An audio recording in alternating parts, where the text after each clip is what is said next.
Current or former sex workers, what is your opinion of your customers? Serious.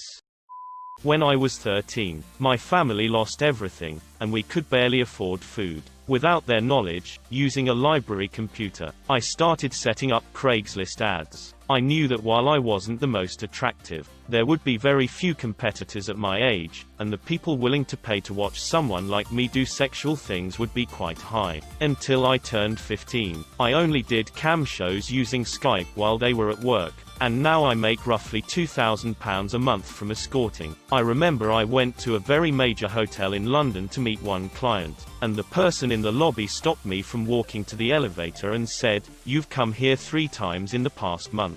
Each time with a different person. I'm not going to stop you doing your thing, but if you don't feel safe, just dial number for reception on the phone by the bed." My parents still don't know. I still pay the majority of the bills. They think I have a shady job, but they don't know it's sexual, and I worry that once I turn 18, I'll no longer have that spark that got 14-year-old me a MacBook and £500 in a week.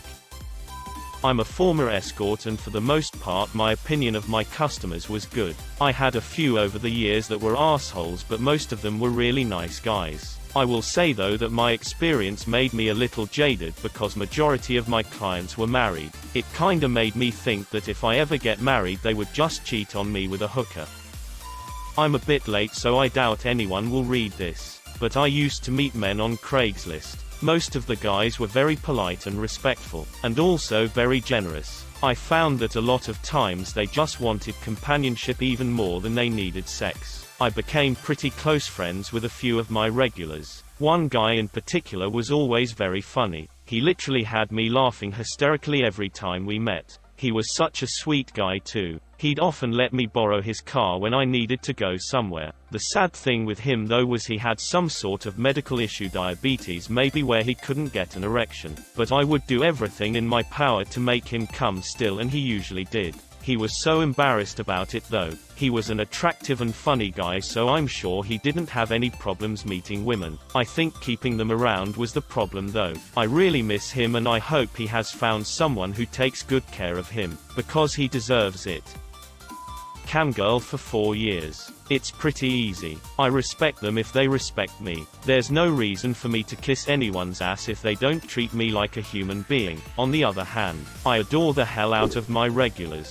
I care about how they're doing and have helped some out with personal stuff before. Real online friendships have been formed. If someone can't tip for a prolonged period of time, but is a nice and interesting person and doesn't expect anything for free, I don't see why we shouldn't be good buddies. I know many camgirls are the same. There's no reason whatsoever to look down on any customers. If someone wants to get rid of their loneliness or horniness by paying for it, there is absolutely nothing wrong with that. Period. It's everyone's prerogative to decide how to spend the money they worked for. Throwaway for clear reasons. Former sex worker and I just wanted to share a story about a specific customer. I was a sex worker entirely to pay for heroin, so I have limited memories of my time with it, but this one guy the first remember so clearly. I went the Craigslist route and just picked this guy because his email was polite and in proper letter format. He shows up. I have him drive me to an abandoned cul-de-sac and we move to the back seat. He starts telling me what he wants and a bit about himself. He says I can't lean too hard on him, and that he can't me the way he wants to. He was apparently living in some long-term care facility and got some kind of pass to go out for the night.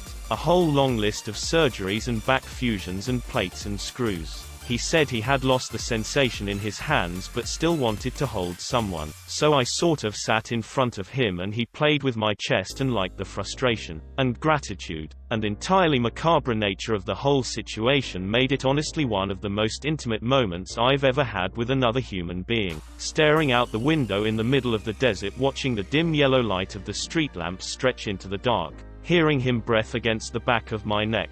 He had shaved for the occasion and smelled like cream. His hands desperately groping my tits as if the harder he squeezed the closer he felt to something. I let him lead and we f***ed as long as he could stand. Then I sucked him off and went about my way. We chatted while he drove me back to where he picked me up. Even offered me some of his pain pills, clearly noticing the way to my heart. politely wished each other well and returned to our respective hellholes. I must have met with hundreds of people during that period of my life, but he's the one I remember the most fondly. One of the few times I didn't walk away hating myself. In a more general answer to this question, as creepy as Craigslist sex sounds, I didn't have any bad experiences. Overwhelmingly the guys were polite, showed up on time and paid what I asked.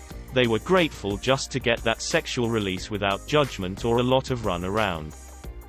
I posted about this a while back, but when I was a teen I used to be somewhat of a sex worker. I'm a male, and while I was in high school I met a man at a pool hall one night and he gave me his business card and told me to call him if I ever wanted to make some money. Being young and naive, I did just that. He was an older dude, probably mid to late 50s. He invited me over to his house and we drank some beers and he just flat out told me he'd give me $40 if I let him jack off on my ass. I had been paid before to give a man a hand job, so I wasn't really nervous. I said okay, and the rest was history. He started letting his friends know about me and before I knew it I was being passed around by old dudes throughout my city. They would pay me $40 to $100 just to caress my body, lick my ass and dick. Literally. I did nothing but lay there. There was never any actual intercourse involved. For some reason, these men were not interested in actual sex. Nor was I. I was just a teen and I was making $500 to $1,000 a week doing this for these old men. It was just a small circle of them, like 5 or 6 guys. Most of the time it was separately, but once in a while they'd call me over as a group and have me lay down on a bed while they all grope me and jack off on me. I don't have anything really bad to say. They were all very respectful and I never had issues. No one ever suspected anything because I also had a job, so it wasn't like I just had all this money coming from nowhere. You know what? I'd happily have my ass licked by a bunch of old men if it meant I was getting $500 minus $1,000 a week.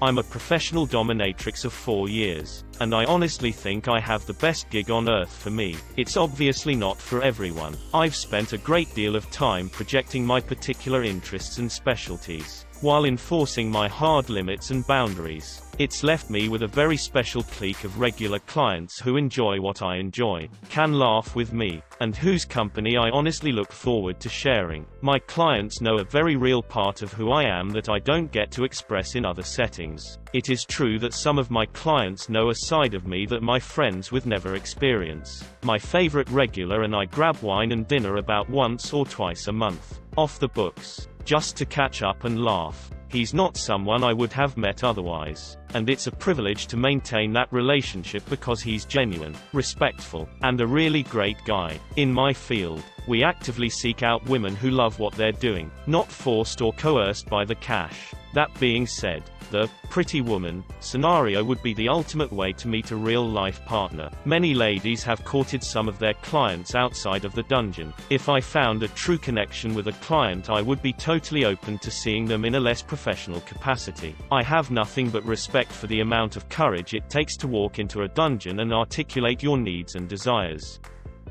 I've been a stripper for almost 4 years now. I like it, and I like most of my customers. I spend more time than most people would believe just talking and cuddling, fully clothed. For money. Lots of lonely people. Lots of older guys who just lost their wives and miss the physical contact, the attention, and most especially the smell of a woman. I don't know if I just attract the sad ones or what, but I'm usually genuinely interested in my customers' stories and lives. I don't put up with rude, drunk, disrespectful guys. And one of the main appeals of the job is that I don't have to. Like any other job, we meet some really lovely people and there are the assholes. I had one guy who wanted to send me $2,000 every month so I didn't have to do what I did. Then I had another guy who sent me really mean, terrible emails after our first and only encounter. I honestly preferred the older men, as they always showed and had respect for themselves and for me. It varies hugely. Some I like a lot and respect greatly. I've met some wonderful people as customers in this industry, yet there are others I really dislike as people and would never choose to socialize with outside of work hours. I always look for something to like in people. However, the moment that I am disrespected by a customer is the moment I'm out. I have no time for customers who choose to denigrate and look down on sex workers while at the same time paying for their services. I have no time for customers who choose to denigrate and look down on sex workers while at the same time paying for their services. This is something that really baffles me. A sex worker friend was really upset by a regular who she thought was almost boyfriend material, until he casually shared his opinion of sex workers one night. It was an awful opinion and really hurtful to her, but he thought it was just a big joke. Didn't realize at all how mean and nasty his beliefs were, and didn't care. If you've got a low opinion of sex workers or sex work, then don't be their customer, and stay out of their lives. Or do these people have such little respect that they feel like they can walk all over sex workers and it doesn't matter?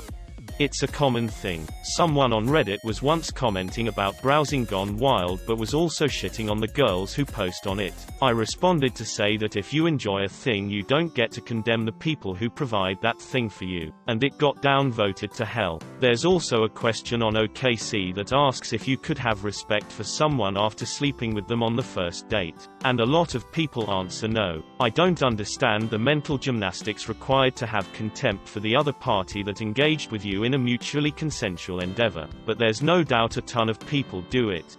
One of my all-time favorite comments on Reddit. This whole issue really boils down to the underlying paradigm in our society that sex is something that is done by a man, done to a woman. This is the basis for all of our societal double standards regarding sex. You have sex with a woman on the first date. That's your prerogative. She lets you have sex with her on the first date. She's clearly not worthy of your respect.